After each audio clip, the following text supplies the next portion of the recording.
I'm Alex Gordon and I'm in charge of the Politics A-Level course. While studying politics, students learn some vitally important processes. Most importantly, for example, they learn how to present arguments about political decisions, and these arguments are immeasurably more persuasive than such arguments would be without the knowledge and skills engendered by studying an A-level like this one. There are three main parts to the A-level course: the government and politics of the UK, political ideas, and the government and politics of the USA, alongside comparative politics.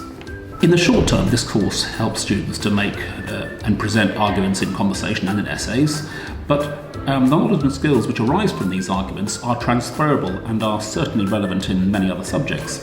For example, politics is absolutely key to so many aspects of history, and politics can certainly assist pupils in deepening their grasp of historical events. Politics is also relevant and key to so many aspects of life which are depicted on the stage. As performers, students will be advantaged by having a good knowledge of political systems being alluded to in performances. In the longer term, an A-level in government and politics is well respected at universities and other institutions of higher education.